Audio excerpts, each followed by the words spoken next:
6 months into its construction, the Pinglu Canal will start full-line operation in March, as it prepares for its completion by 2026. The new canal will be China's first man-made waterway in more than 1,400 years after the famous Grand Canal itself. It links a river system to the sea. Rivers in Guangxi will meet the sea southward this time, instead of making a detour via its much richer neighbor, Guangdong. 开通这条运河呢，已经有几十年的这个设想了。 We have been considering the idea of digging a new canal for several decades. As you can see, the distance between Nanning and the Beibu Gulf is pretty close, just over 100 kilometers. The new canal will be able to reduce the travel distance by 560 kilometers. 要缩短560公里。 What that means is 10 days of travel time saved. But the Pinglu Canal comes at a hefty cost of over $10 billion. Is it really worth the investment? 运同样的货，走同样的距离，水运的成本要大大低于公路，也显著低于铁路。 Certainly, water is a cheaper mode of transport compared to road or rail.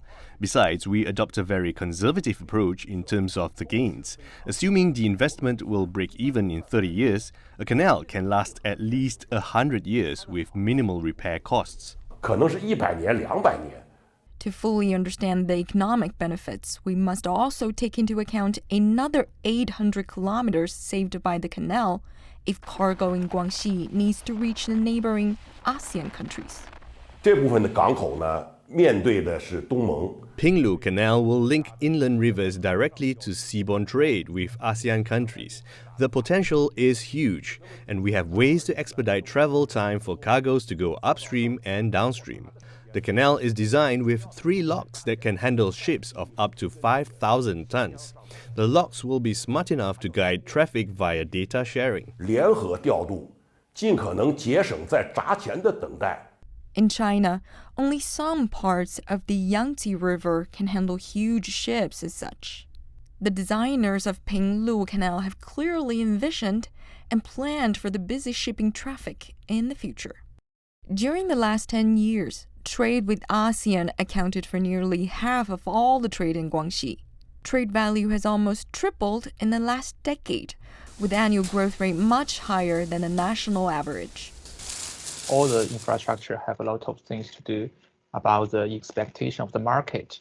As for Guangxi, they are trying to build some connection on the supply chain on the different sectors.